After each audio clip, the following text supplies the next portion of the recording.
Good morning. Yeah, I've sort of been off making videos for a bit.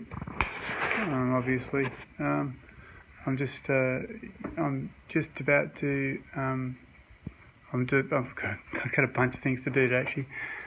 Sorry to fluff about trying to get this message started. It's just where to enter into it. So this morning I was listening to a podcast which was put together by a lady, and her name's Kerry. I can't remember her surname, but she's very active in trying. Oh, look at all these lights I just seen on the screen. I'll get a shot of the sky behind. It's just gorgeous with the sun on the. I don't know if you can see that or not. I'll get my ugly face out of the camera. See the rain's coming over with the sun there.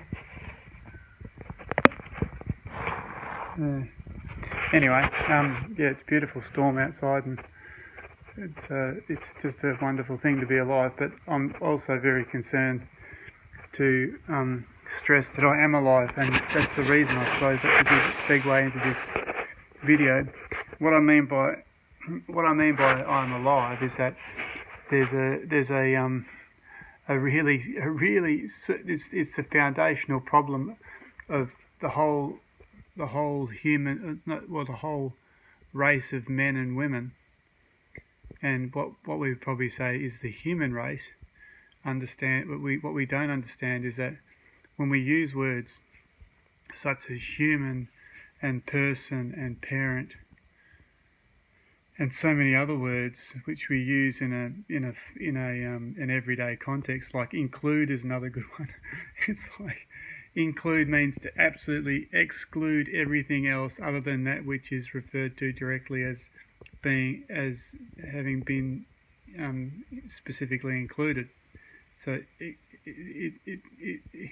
it's what they call doublespeak. I'm just parroting all these other people who've done enormous amounts of work to bring this information to us to enjoy. Where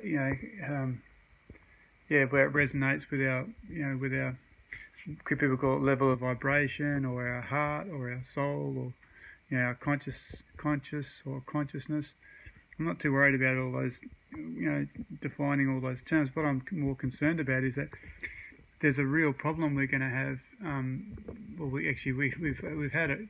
It's not saying that's popped up suddenly or is in any way, shape or form more dangerous now than it's ever been, because it's always been a problem, and that until it's actually solved, it will remain a problem. And that problem is I've talked myself around in a circle. I'm sorry. I know everyone has to put up with me, but if they can, what I'm trying to say is that there has been I've listened to so many different things that it's not rattling around my head anymore. It's actually it's got this lovely sort of I have this lovely fullness, I guess, fullness to overflowing, even such that I'm practically compelled or inspired to make these videos.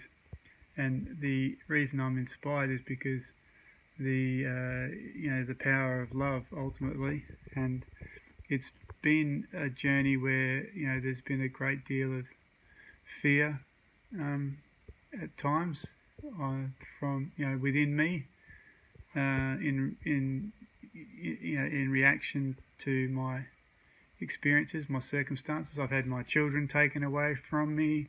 I've been put in prison a number of times. I've had some intense experiences, and I'm really extreme experiences, and I'm really grateful now having had them, because I can see that without them I simply would not have had the necessary perspective, or have been sort of, I don't think I want to call it toughened up, because in lots of ways I actually think it's softened me up,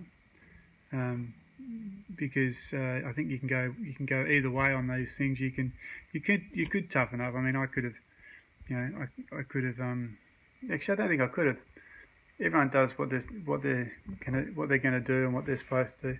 And I think eventually I just have to come to the conclusion that it's not me that's in control of what's going on in my life. It's very much it's actually it's the other people, and it's the love that's in my heart that's in control, and not the fear. And I think that's the main factor. That's the reason that you're looking at my face, looking at the beautiful sky outside. It's the reason you're looking at my face and listening to my words.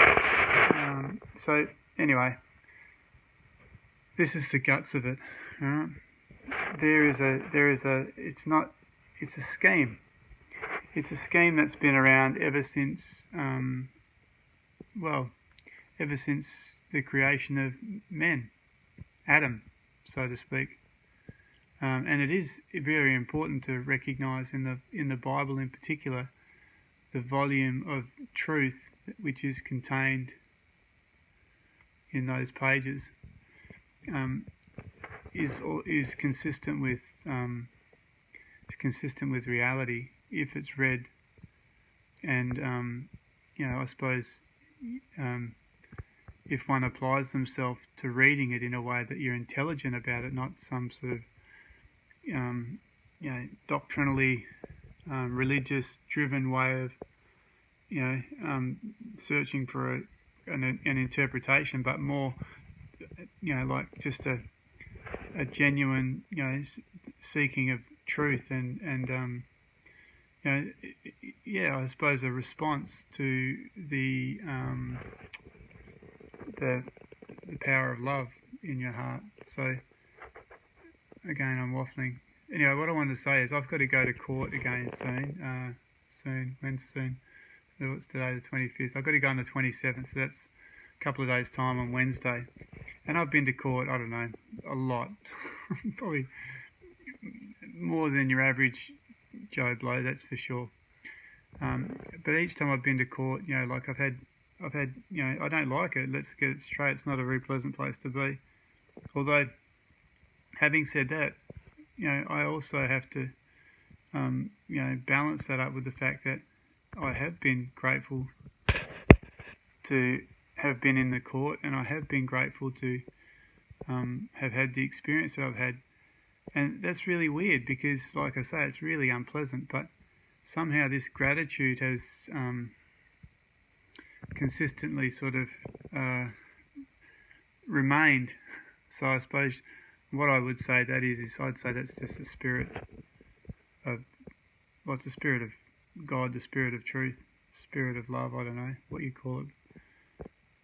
Spirit of good, I don't know, good spirit. Anyway, it works out pretty well in the end because what it's done is it's exposed these things to me in a way that they've become very real. And I've seen just how the world has really just been dragged off by this deception. Not dragged off, led off, I suppose, by the deception. It's like the Pied Piper or some other. There's lots of different stories that refer to it all, but at the end of the day, what we need to do is realise that the main issue is that when we're born into this world, and when we give birth to children, both as fathers and mothers, we need to be a lot wiser in the way we behave, and that is, when we become the informant on a birth certificate or a certificate of birth, or like that contract. It's actually a contract which we sign as a parent, and a parent in distinction to a mother or a father. We basically declare the child dead, stillborn, and because we have declared the child stillborn and dead, and the doctor backs that up, verifies it, and then it goes to a registrar who then voluntarily accepts becoming a trustee of the account that exists in that that dead child's name, can then operate practically owns the child. I mean, it's just, it's actually not a child; it's an entity.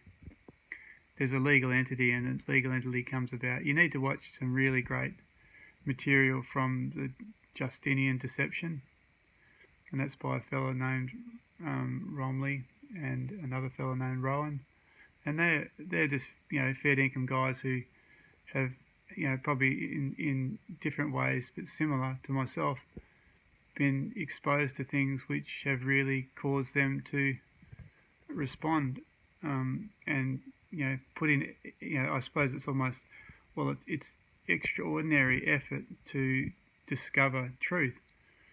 And now that they've because their efforts have been empowered really by love, they've actually they've managed to expose some really significant and important truths that we can all benefit from. So I just want to recommend some sites. There's